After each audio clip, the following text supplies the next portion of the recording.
ערב טוב, בשם Hashem na'aseh ve'natzliach sheniske le'agdil Torah ou le'adira. Nous sommes ce soir le 27 du mois de mai, le He, puisque nous sommes passés au lendemain. Shiur qui a été acheté par Sandra Safran et Yekara, Hashem mevarech ota b'chol asher la hi ve'ba'ala be'ezrat Hashem pour l'élévation de l'âme de sa maman, Solika Bat Mazal Zichrona Livracha, puisque ce soir c'est sa Askara, c'est la journée du 28, donc ce soir. Bezrat Hashem, shiur dédié sur Masechet Avot, Mishnah Yu. Sa grand-mère. J'ai marqué, j'ai sa mère. Ok, alors sa grand-mère. Donc il y a juste le mot grand. C'est pas grave. C'est Met Hashem. Ça veut dire qu'elle était pour elle apparemment comme une maman. Voilà. Bezrat Hashem. Donc de sa grand-mère, Sulika Bat Mazal, Zichrona Livracha. J'aimerais en même temps citer la Refoua Shlema de Meir et Sarah Soufan et Yekarim. Refoua Shlema, Refoua Tenefesh, Refoua Tagouf Meir, que tu te sens toujours bien, Bezrat Hashem, toi et ton épouse. Refoua Shlema pour le Rav Neria, aussi, Bezrat Hashem, Achlama Meira. Juste un tout petit instant.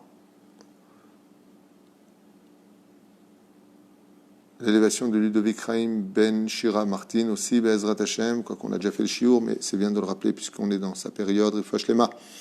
Pour Baruch Eliyahu Ben Esther, Refoua Shlema, Refoua Tenefesh, Refoua Tagouf Hanan, Refoua Devora, Lea Dina Bat Chana, Refoua Shlema, Achlama Meira, Be'ezrat Hashem, Ushmot Tovot Yeshuv Den Echamot, Daniel Billard Ayakar, que Dieu te bénisse sur tous tes chemins, Toda Rabba Miomek Alev, Leinu Nishmat, on n'oubliera pas cet enfant, Nissim Chaim Perez Ben Sephora, Be'ezrat Hashem Barach, Ufren Refoua Shlema pour Sarah Batfani, Atzlacha Barvacha, Ufren Chaya Catherine Bat Esther, Refoua Shlema, Achlama Meira, Be'ezrat Hashem, Simcha Bat Sarah, Vechen Alze Haderech. Refoua Shlema, Achlama Meira, Be'ezrat Hashem pour tous les malades d'Israël. Aujourd'hui aussi, j'aurais voulu citer juste un tout petit instant.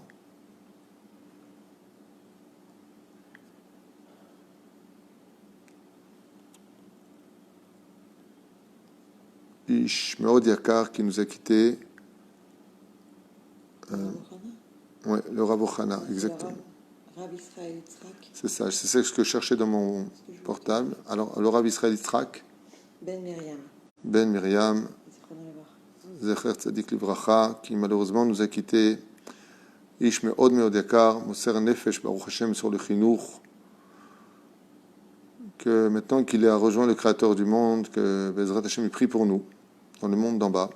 Et je rappelle que ce soir, nous venons de compter le 49e jour du Homer pour nous préparer à la fête de Shavuot. Alors, sans plus tarder, nous sommes dans la Mishnah Yudalef Perek Gimel de Masechet Avot.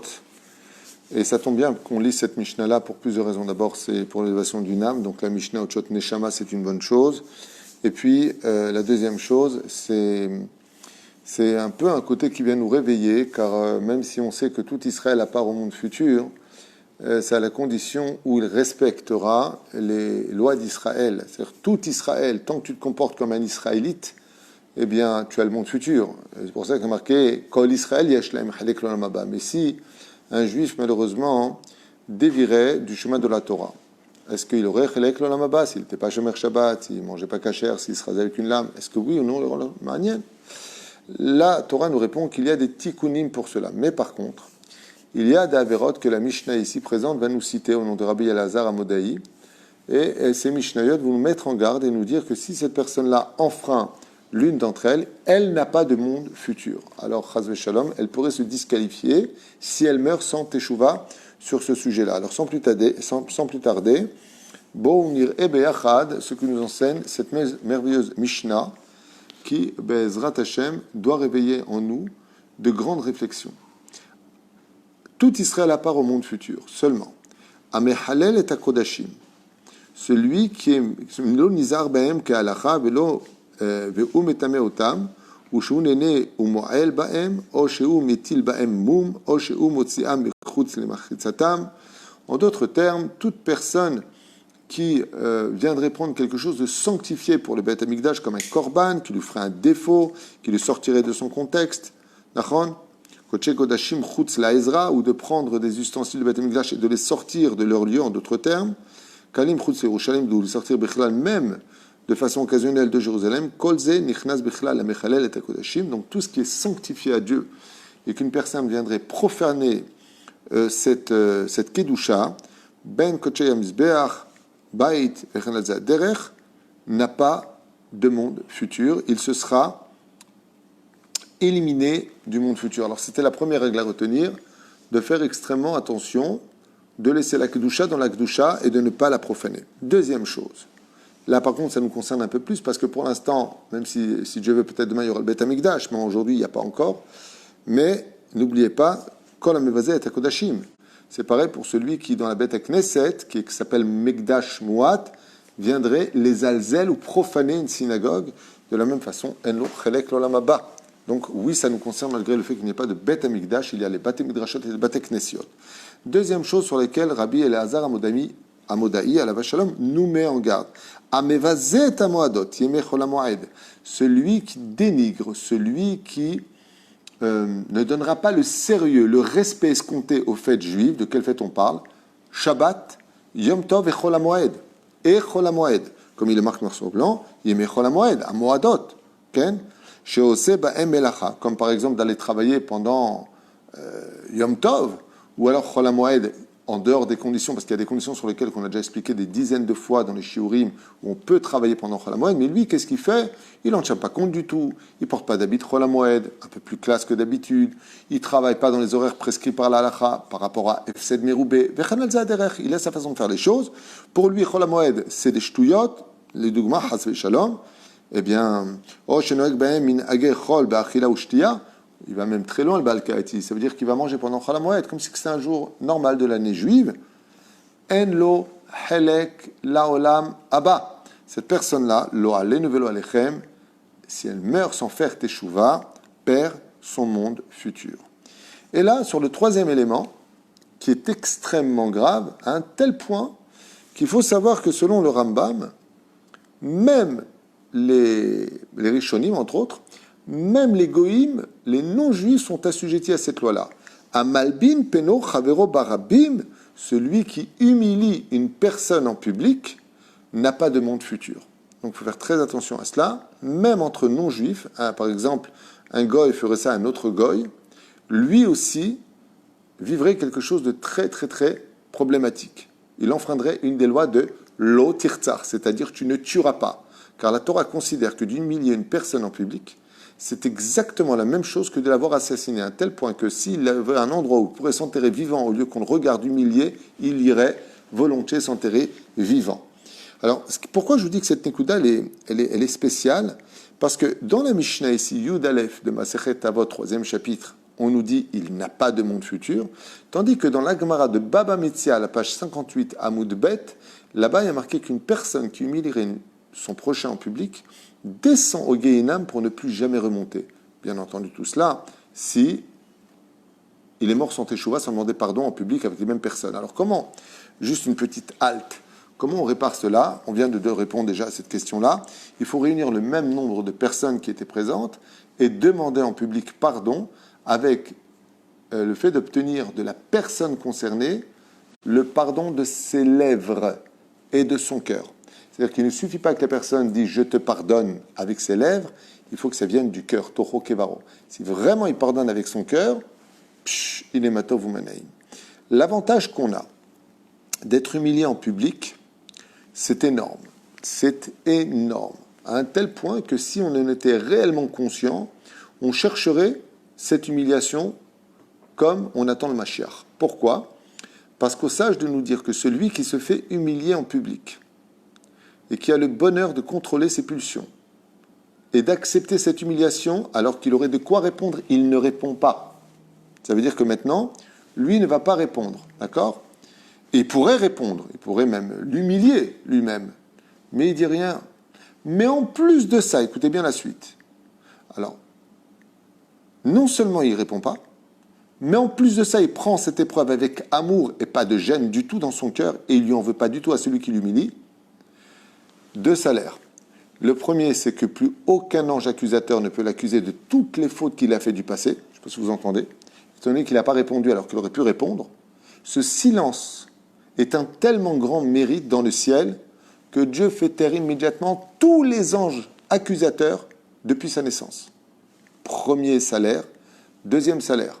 Si en plus de s'être tu, il prend cette épreuve d'avoir été humilié en public, Béahava, avec amour, il faut savoir que jusqu'à la fin de la journée, toutes les personnes qu'il bénira, y compris lui-même, même si c'est à l'encontre de la volonté de Dieu, étant donné qu'il a un mérite aussi important, il a un joker jusqu'à la fin de la journée, que toute personne qui bénira sera bénie.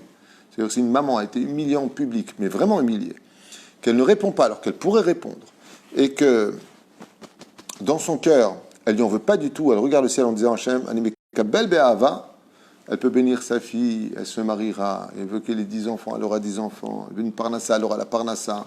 Toutes les personnes qui sont bénites, souvent les rabbanim de toute époque disaient, quand il y avait des choses impossibles, quand ça bloquait dans tous les sens du terme, après toutes les ségoulottes accomplies, ils disaient souvent, par exemple, on a tous entendu parler de cette histoire, de cette femme qui voulait tomber enceinte après plus de 10-12 ans de mariage, et le mari lui a dit en Eretz Israël, puisqu'on n'arrive pas à avoir d'enfants, il va falloir qu'on trouve une autre solution. Elle a dit non, j'ai pas fini, elle est partie voir, je ne me rappelle plus quel rave, le Rav Steinman, le Rav Kanevski, je ne sais pas quel rave, elle était partie voir le Rav Auerbach, je ne me rappelle plus, en tout cas un des grands du monde ashkénaze, et il lui a dit allez sur la tombe de Rabbi Shimon Bar Yochai et priez là-bas pour avoir le mérite d'avoir un enfant.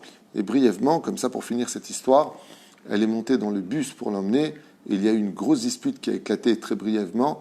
Bekitsour, une personne très vulgaire, s'en est pris à cette jeune fille qui l'a humiliée devant les 54 personnes présentes dans le bus, et cette fille-là, non pas exactement cette fille-là, une autre femme, pardon, autant pour moi, cette femme-là s'est retrouvée vraiment, mais vraiment humiliée à un haut degré, à un tel point qu'elle est descendue du bus, et quand elle est descendue du bus, montée justement cette jeune fille qui n'arrivait pas à avoir d'enfant après 10 ans, et elle lui a dit, j'ai entendu ce qui s'est passé, mais comment vous vous sentez? Elle lui a dit, très bien, Akadosh Baruch Hu m'a fait une grande kapara, je le prends très très bien, Baruch Hashem, je vous en supplie, bénissez-moi d'un Ben Zachar cette année. Et elle, qui n'avait aucune possibilité d'en avoir un, a eu un très très beau garçon, 9 mois plus tard exactement. Baruch Hashem. Donc on voit que de se faire humilier quelque part, c'est extrêmement grave. Ça empêche que celui qui a humilié Oilo Beyomadin, il devra courir toute sa vie après cette personne, faire des cadeaux, faire Atem le Dimat Kama. Encore une histoire sur la gravité de l'humiliation pour honorer un petit peu cette Mishnah. Cette fameuse histoire en Russie qui se passe avec un rave qui avait prêté de l'argent à un de ses élèves, enfin un de ses élèves, un Amaharetz, même pas un élève, c'était une personne de sa communauté un petit peu Amaharetz, on peut dire une personne on ne peut plus ordinaire qui ne connaissait pas vraiment la Torah. Il lui a prêté de l'argent et cette personne-là est venue rendre l'argent au rave le jour même du Piraon, c'est-à-dire le jour même où il avait convenu de lui rendre cet argent-là. Et comme le Rav était assidu dans son étude, était totalement concentré à l'intérieur, quand il lui a posé l'argent et qu'il a vu qu'il étudiait la Torah, le Hamaharetz, il n'a pas voulu le déranger dans son étude comme le demande la halakha. On ne peut pas déranger quelqu'un qui étudie. Donc il lui a dit comme ça discrètement dans l'oreille, voilà, je vous rends votre argent. Et il lui a mis où? Dans son livre, pour que le Rav fasse vraiment attention. Mais le Rav, il était tellement concentré dans son étude qu'il n'a pas fait attention ni à sa présence, ni à la phrase qu'il lui a dit. Et puis voilà que le soir est arrivé, puis il a dit, mais mince.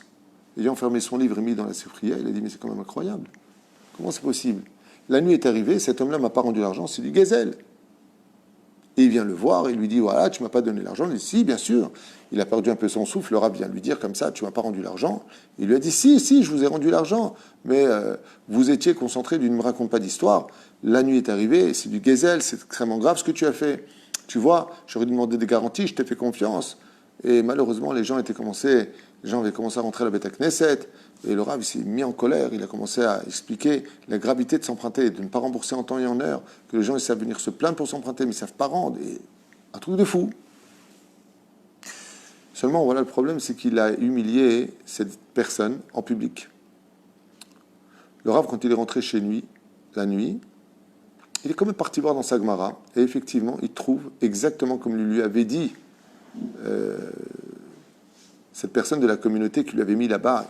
Et là, il ne sait plus quoi faire. Il arrive vite chez lui à la maison, on te tape à la porte, il dit, écoute, je suis désolé, j'en croyais pas un mot de ce que tu disais. Et j'ai regardé, effectivement, tu avais mis l'argent, c'est dommage, j'ai commis une grave erreur, j'ai trop vite jugé, et pardonne-moi, c'est rare, c'est très rare que je commette de telles erreurs, mais en tout cas, voilà, je t'ai humilié en public, Et cette personne lui a dit, j'ai été humilié en public et tout le monde aujourd'hui pense que je suis quelqu'un de malhonnête. Donc même si je vous pardonne, ils ne me prêteront plus d'argent, les gens. Alors il lui dit, alors qu'est-ce que tu proposes pour me pardonner? Il dit, voilà. À la maison, j'ai vu que vous aviez une fille. Alors le Rav lui dit, alors? Il dit, ben, moi j'ai un fils. Il dit, alors? Il dit, voilà. Vous voulez que je vous pardonne? Vous voulez qu'on arrange les choses? Que mon fils épouse votre fille. Il dit, mais ton fils, il connaît la Gemara, il connaît la Mishnah, c'est bien, vous êtes peut-être des terres, mais moi ça ne m'intéresse pas tout ça. Moi ce que je veux, c'est quelqu'un, un gendre qui étudie la Torah. Il lui a dit, vous voulez mon pardon? Zemayesh. Le Rav il est parti voir sa fille, il lui a dit, écoute, si tu n'acceptes pas ça, papa il perd son monde futur. Cet homme-là ne me pardonnera pas. Effectivement, si tu l'épouses et que j'accepte ce mariage, ça veut dire que j'annonce à tout le monde que c'est pas un voleur, que moi j'ai commis cette erreur. Je suis prêt à dire à tout le monde, je me suis trompé. Et car fut fait les choses, ainsi fut faites les choses. Il a épousé le fils de ce Hamaretz, a épousé la fille du Rav, et réparation a été faite. Pour vous dire jusqu'où doit aller la réparation de quand on a humilié quelqu'un en public.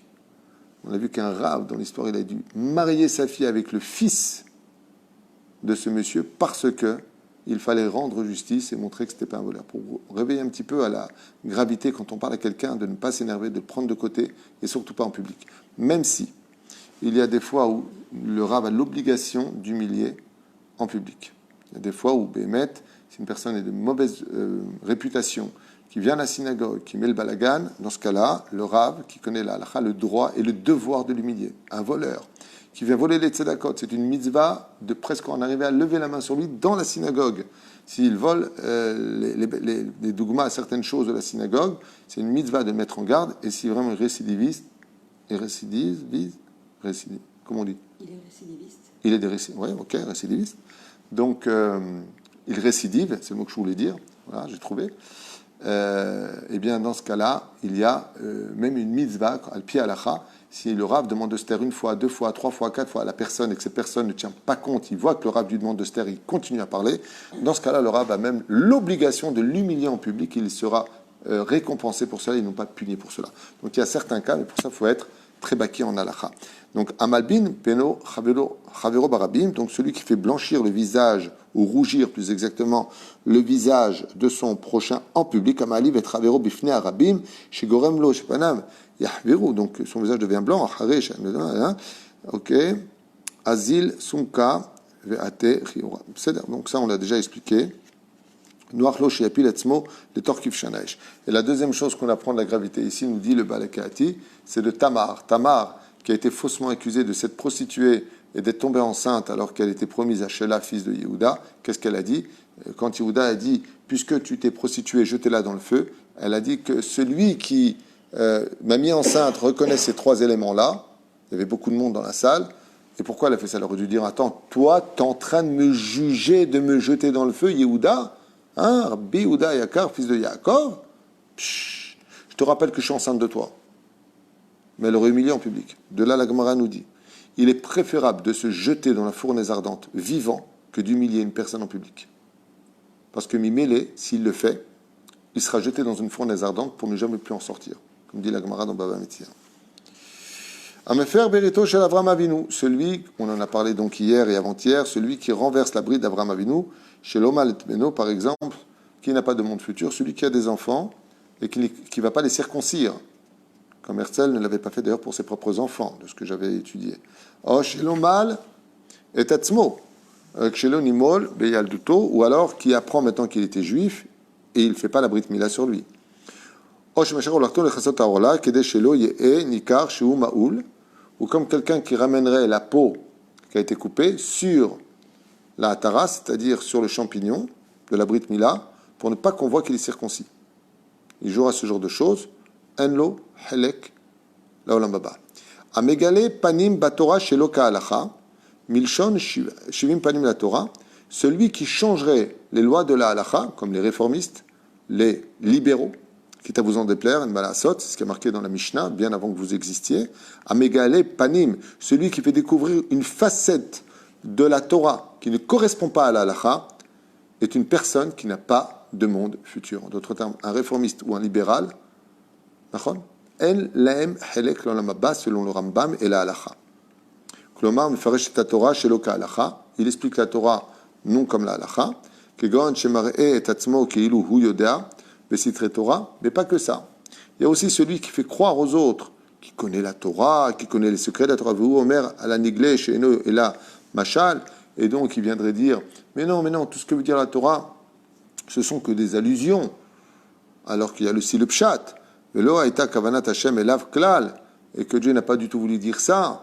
En d'autres termes, il ne revient pas sur les traces de nos chachamim, à nous, kegon, shal isur achilat chazir, ou Omer, comme par exemple de dire, oui, la Torah, elle disait que le porc c'est interdit parce que, bon, ils ne savaient pas que c'était comme ça et comme ça, ve'en kavana Torah, shochal adam basar chazir, aval, et il viendrait donc prendre la tête aux gens en disant, oui, c'est vrai que la Torah, elle dit qu'il ne faut pas manger du porc dans l'absolu, mais en réalité, si tu prends cet animal et que tu l'élèves d'une certaine façon, tu pourrais, il invente des choses, Uma she'asra Torah basar chazir ou mashal, ou de dire par exemple que c'est une métaphore.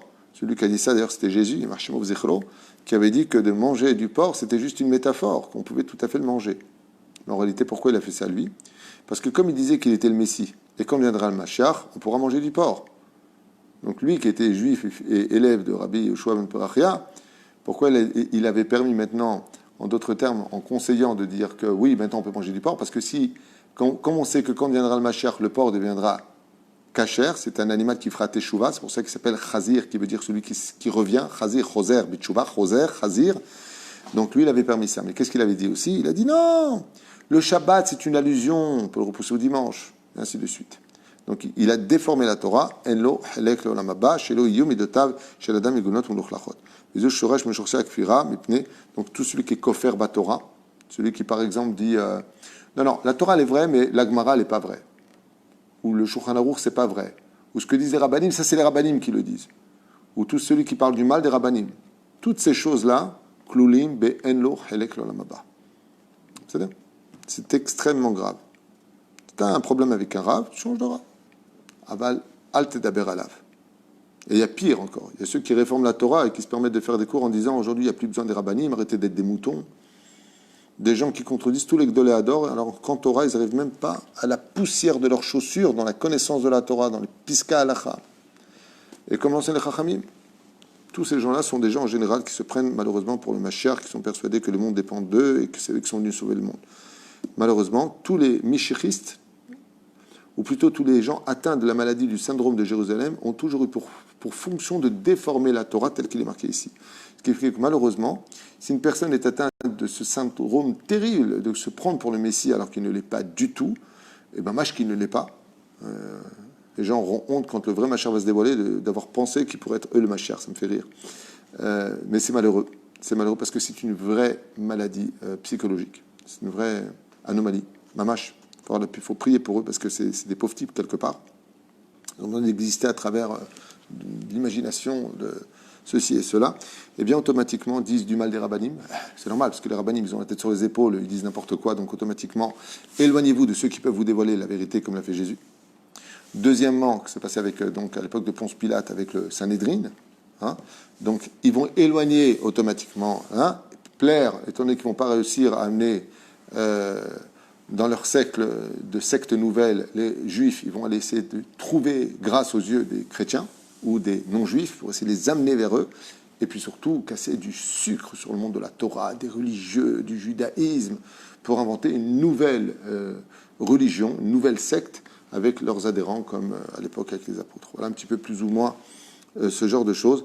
Tous ces gens-là, malheureusement pour eux, c'est dommage, comme Shabbatai Tzvi, et comme beaucoup d'autres, qui au fur et à mesure de l'histoire ont traversé l'histoire en essayant de réformer la Torah, comme quelqu'un m'a raconté qu'il était dans une secte à l'époque à Paris, avec un rabbin des bois qui leur faisait manger à Kippour, leur faisait rentrer dans la piscine le jour de Tisha B'Av, les ruiner de leurs argents au nom de la Torah. Tous ces gens-là, non seulement ils ont fauté, mais marti'im et arabim, hormis le lachonara hors du commun qu'ils font sur les uns les autres par pure jalousie, parce qu'ils réussissent et que lui ne réussit pas parce qu'il est dans le faux. Donc Akadosh Baruch Hu n'est pas avec lui. Résultat des cours, ça se traduit par de la haine, beaucoup de démagogie, de grandes paroles, de grandes phrases en français ou dans sa langue, peu importe dans quel langage il parle. Tout ça pour embrouiller les gens et montrer une pseudo-sagesse. Et ici, la Mishnah nous dit « En lo chelek laolam haba » malheur à celui qui fréquente ce genre d'individu, qui au nom de la Torah détruit la Torah. Dvarim Chamouri, mais malheureusement, c'est très d'actualité aujourd'hui. Vous en avez un peu partout, malheureusement. Tov veyef shefshar lechaven kavanatam etzad nistar v'choulet v'choulet. C'est là. Sheesh be'adot Torah masim tovim. Maintenant, il pose la question, je finirai avec ça pour cette Mishnah merveilleuse qu'on vient de faire ensemble. Et qu'est-ce qui se passerait? Donc tout ce que je vous dis, c'est marqué ici noir sur blanc, je vous ai passé tout ça, qui dit en fin de compte du mal des rabbanim, et comme disent les chachamim, tout celui qui dit du mal des rabbanim finira par lui-même dire du mal de Dieu lui-même, jusqu'à ce que prendre, non plus pour Mashiach, mais carrément pour Dieu.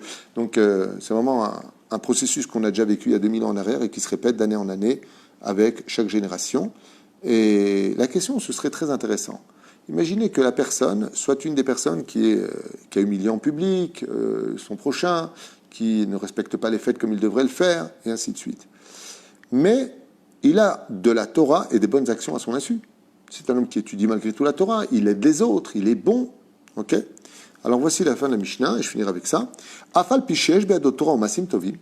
Même si maintenant, cet homme-là, il a de la Torah et des bonnes actions à son insu, im enu choser b'tshuva, comme explique Rabbeinu Barthénora, s'il ne fait pas de tchouva sur ça, ni sa Torah ne l'aidera, ni ses bonnes actions, ce qui est vraiment une très grande gifle sur le visage, parce que Dieu, on ne l'achète pas avec oui, mais j'ai quand même fait Shabbat, oui, mais j'ai quand même fait du bien, j'ai quand même aidé une yeshiva.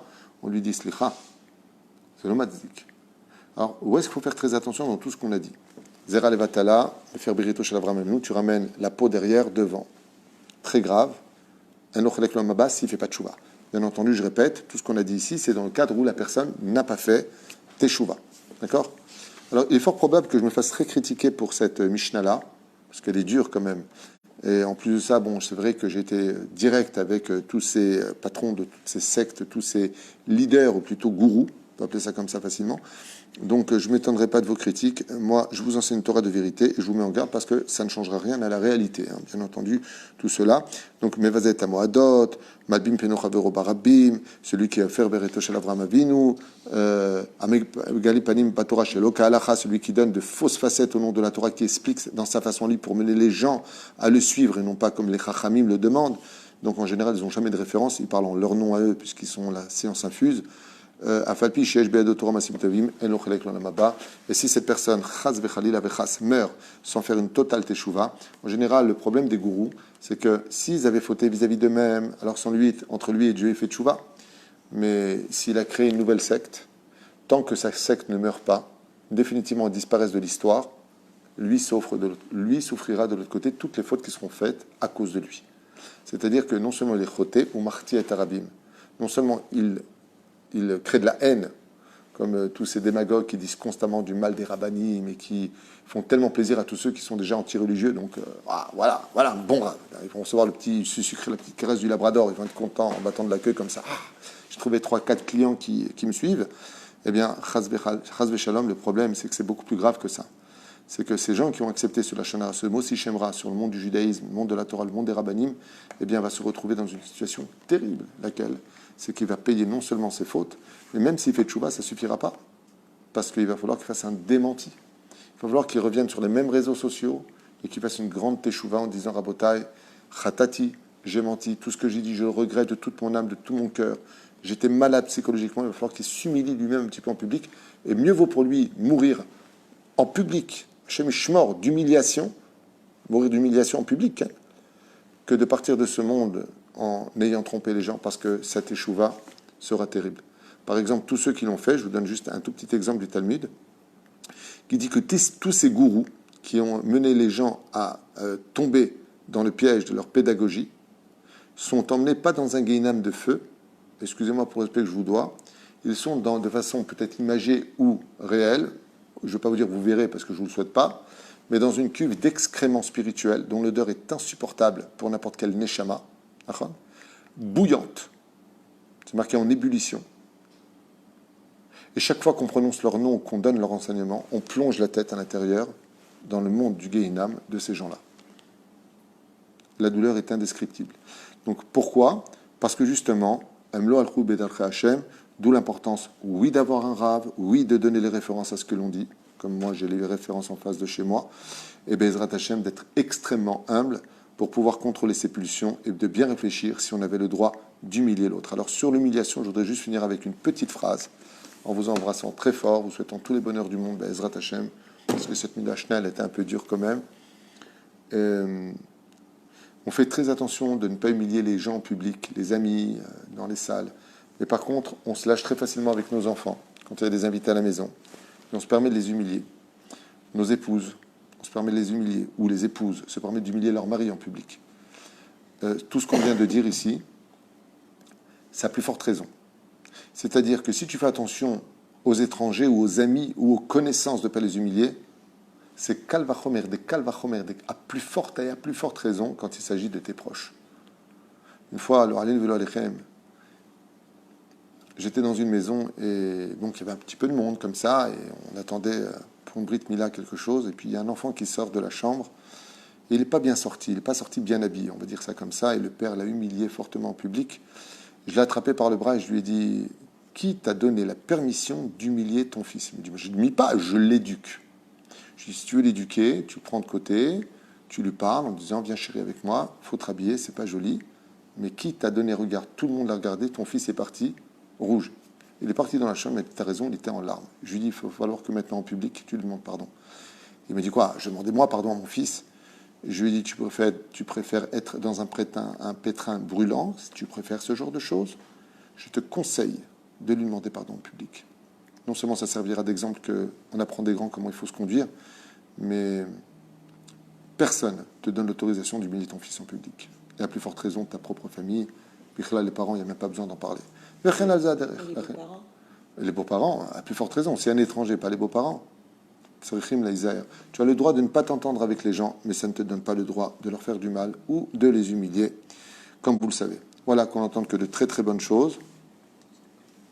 Et on se revoit dans un instant pour les prénoms, c'est ça?